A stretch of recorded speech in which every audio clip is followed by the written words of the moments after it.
Often on the news, we hear the terms occupied territories, 67 borders, and illegal settlements. And the story we usually hear sounds very simple.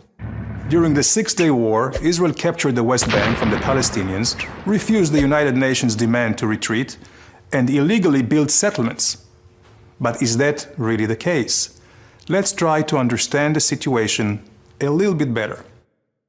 We'll start with a simple but extremely important question. From whom did Israel capture the West Bank? From the Palestinians? No. In 1967, there was no Arab nation or state by the name of Palestine. Actually, was there ever?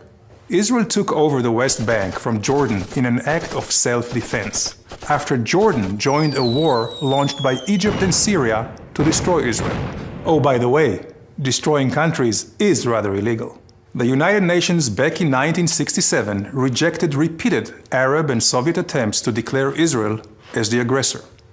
Security Council Resolution 242 did not demand a unilateral Israeli withdrawal. Rather, the United Nations called for negotiating a solution which would leave Israel with secure and recognized boundaries.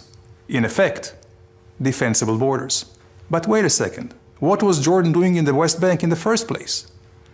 What was its legal justification?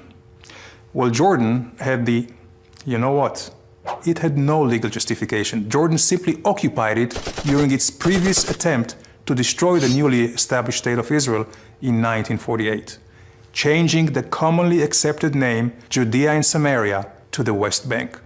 But that did not really convince anybody.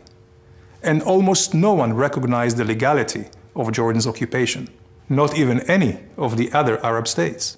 So, if Jordan had no legal claim to the land, and a Palestine did not exist, whose territory is it? Let's go a little further back in time.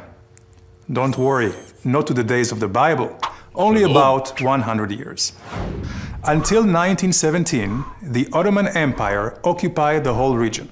After losing in World War I, the Ottomans relinquished their 500-year control to the Allied forces, which decided to divide the old empire into countries. Britain's foreign minister, Lord Balfour, recognized the Jewish people's historical right to their homeland. A small area, equivalent to about 0.5% of the Middle East, was designated for this purpose. Britain received a mandate from the League of Nations to promote the establishment of a Jewish homeland. But wait a second, do you realize what happened? The Jewish homeland originally included not only the West Bank, but also the East Bank of the Jordan River. I guess you cannot say the Jewish people have not accepted some painful compromises already. Anyway, the League of Nations' recognition of a Jewish homeland, which includes the West Bank, was reaffirmed by the United Nations after the Second World War.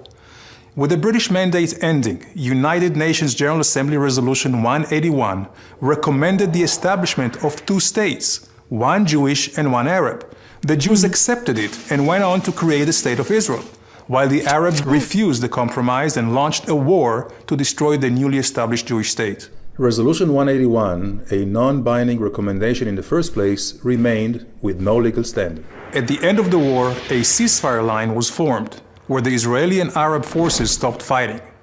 At the insistence of the Arab leaders, this line was defined as having no political significance.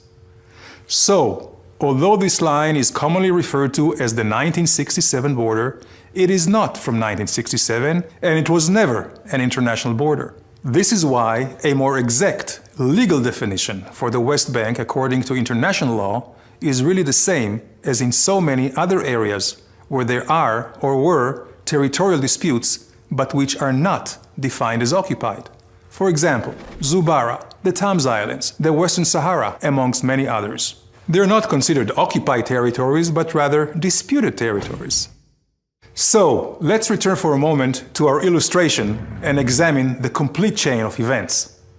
Israel's presence in the West Bank is the result of a war of self-defense. The West Bank should not be considered occupied because there was no previous legal sovereign in the area, and therefore, the real definition should be disputed territory. The 1947 partition plan has no current legal standing, while Israel's claim to the land was clearly recognized by the international community during the 20th century. That is why the presence and construction of Israeli settlements in the West Bank should not be considered illegal.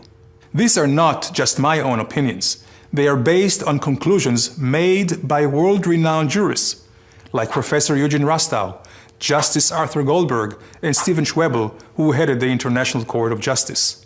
So what's the solution for the dispute over the West Bank? Unfortunately, there is no magic solution. But the only way a solution will ever be reached is if we base our negotiations on legal and historical facts. So please, let's stop using the terms occupied territories and 67 borders. They're simply not politically correct.